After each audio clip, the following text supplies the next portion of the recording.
Thank you for joining us today to learn all about Selling Alaska.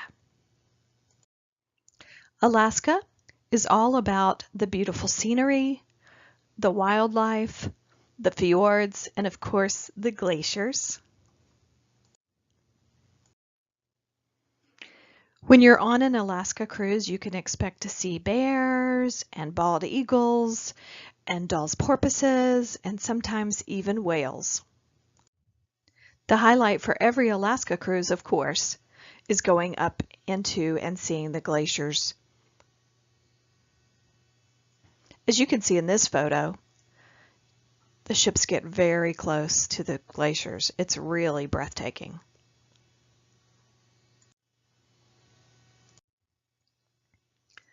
The ship actually sails up into the bay, stops on a dime, and then slowly makes a 360 complete turnaround from all the way. So no matter where your balcony stateroom is located, or no matter where you're standing on the deck, you'll have perfect views of the glaciers and the fjords around the glaciers.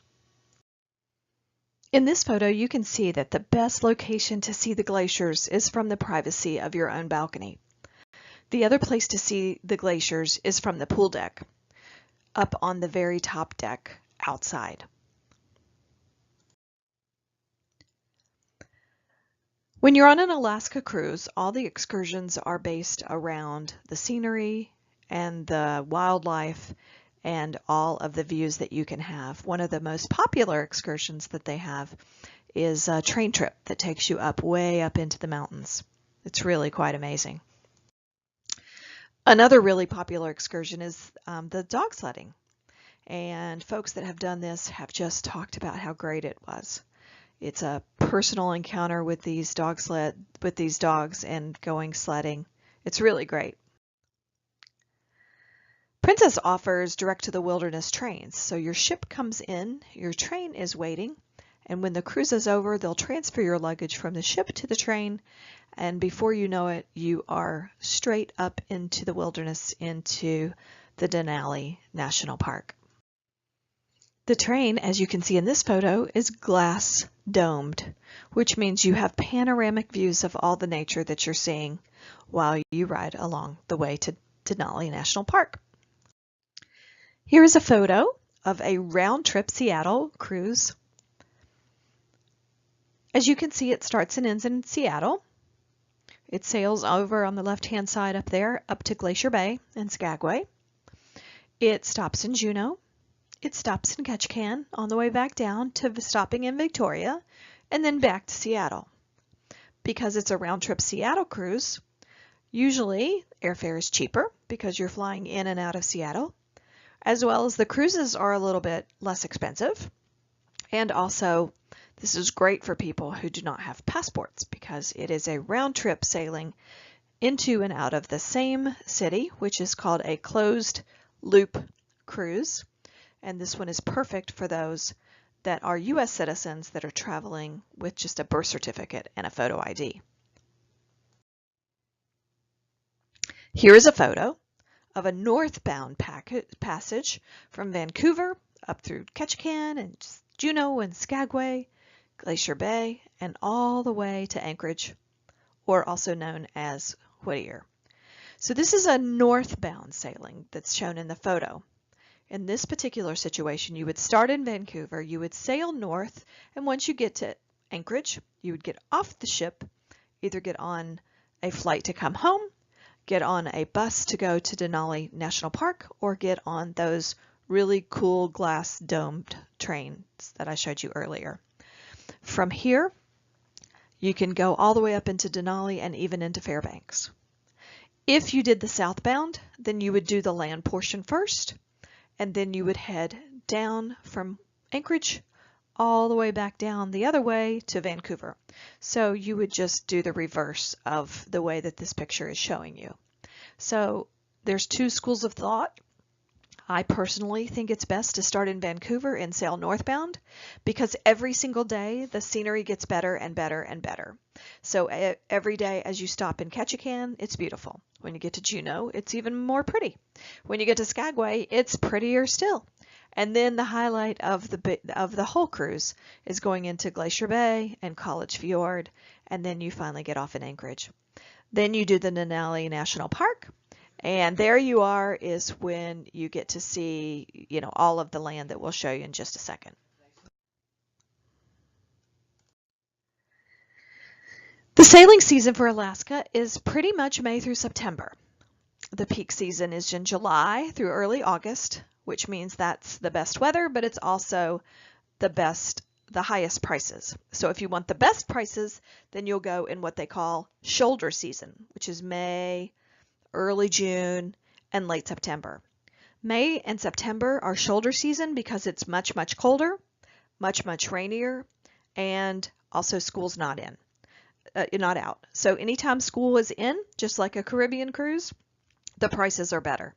So the peak season is July through early August, and that's also the highest prices.